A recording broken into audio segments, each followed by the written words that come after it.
Так, ассалаумалейкум достар. Біздерде кейінгі сабақ Fibonacci сабағы. Fibonacci көп жерде айтылады, YouTube-таларда видеолары көп, Instagram-нан ham шығады видеоларын көрген болсаңыз.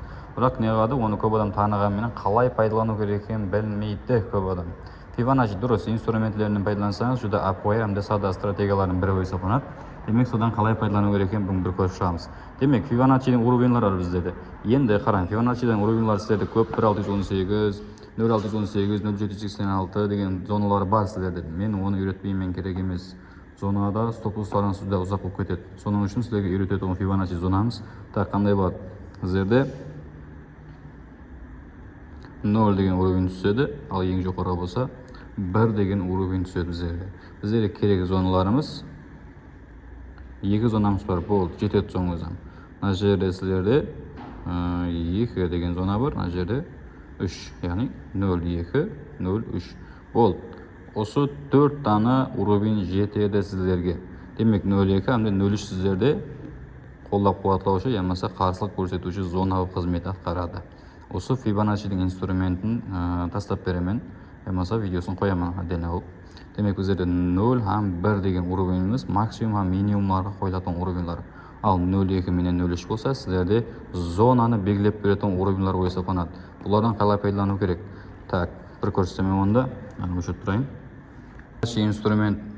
Fibonacci инструментін дұрыс тарту үшін біздерге керек болатын нәрсе, ең главный керек болатын нәрсе бұл трендтің жөнелісін анықтау болып есептелінеді. Демек, біздерде тренд қандай болатын еді? Тренд егер базар селдан байға түсіп кеткен болса, біздерде Fibonacci байға тартылмайды бұндай жерде. Қашан біздер бай тартамыз? Мына структура, яғни сел позиция давам етіп кеткен уақытында бізге осы позиция өзгеру шарт. Демек, біздерде сел позицияның ең ақырғы максимумын алуымыз керек. Ең ақырғы максимум сол болатын болса, енді көріп тұрғаныңыздай, бұл не қылу керек? Келіп жасыл шаммен жоғарыға жарып өтілуі шарт. Демек, бізде сел позицияның ақырғы максимумы жоғарыға жаңаланғаннан кейін бар, біздерде тренд байға қарап өзгереді деген түсінік бар біздерде. Демек, біздерде тренд максимумды жоғарыға жарып өтті, енді тренд байға қарап өзгеруі мүмкін. Fibonacci инструмент тартамыз біздер жоғарыға жарып өткеннен кейін пайда болған максимумнан бастап алуымыз шарт.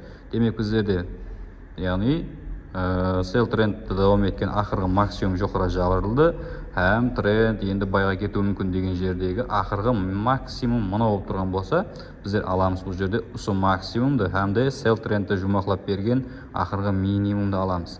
Демек, біздерде ақырғы минимум осы жерге түседі, 0 деген уровень осы жерге түсіп келу керек, һәм де ақырғы максимум мынау болатын болса, бұл жерге 1 деген уровень түсіп келу керек. Демек, біздерде Fibonacci'дан көрген болсаңыз, ортадағы 0,2 һәм 0,3 деген уровеньларыңыз базарда өзі автомат пайда болады. Демек, базар осы зонаға түсіп келгеннен кейін біздер байға харекет етсек болады. Міне.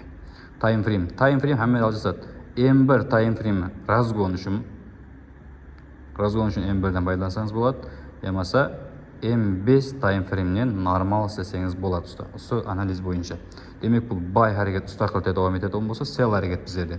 Демек, байға қарап базар шығып баратқан уақытында біздерде ақыры максимум һәм минимумларды белгілеп қоюымыз керек.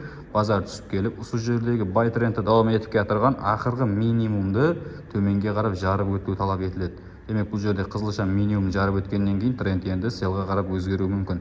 Демек, біздерде бай трендті жұмақлап берген ақырғы максимум һәм де мына жердегі ақырғы минимум нұқталарын белгілеп аламыз. Біздерде бар болған ақырғы максимум һәм ақырғы минимум. Демек, біздерде пайда болады, ақырғы максимумға 0 деген уровень түсетін болса, ақырғы минимумға 1 деген уровень кеп түседі. Ортаға болса 0,2 һәм де 0,3 деген уровеньлар пайда болады. Осы жерге базар жетіп барса, біздер селға харекет етуін мүмкін. Демек, кіруін білдік, енді шығудан білу керек, стоп-лосс, тейк профит қойуан керек. Демек, біздерде бай болсын, сел болсын, жоғарыдағы 0 деген уровеніңіз, қараң, ярлап қалуға ансат қылып айтаман, 0 деген уровенға базар жетіп барды ма, болды, енді аржағына үміт жоқ. Демек, 0 дегені стоп-лосс деген. Стоп-лоссыңызды сіздер спредтен кеп шыққан алда 0 уровеннің үстілуіне 10 пипс, ямаса 20 пипс сиятымен стоп-лосс қылып қойсаңыз болады.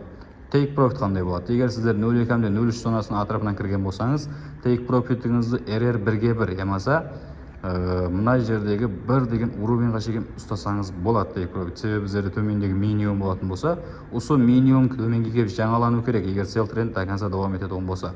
егер бұл жерге келіп тиіп қайтуы да мүмкін. Бұл төменге қарап қызылшамен дайканса төменге жарып кетуі мүмкін. Біздерге осы take profit зонамыз болады. Болмаса мына жерлерден кірген болсаңыз, стоп лосс мына жерге қойылған болса, екеуінің арасын өлшеп, take profitіңізді RR 1-1 сағатына шейін алып шығып кетсеңіз болады. Ол қалауыңызге болады. Негізінде низам бойынша take profit зонаңыз төмендегі 1 деген уровень болады. Яғни 1 дегенді сізге ядап қалың, уже 1 take ұрылды деп. 0 дегенде болса 0. Енді ажаны үміт жоқ. 0 болды, яғни стоп лосс алды деген үміткенемен ядылап қалсаңыз болады.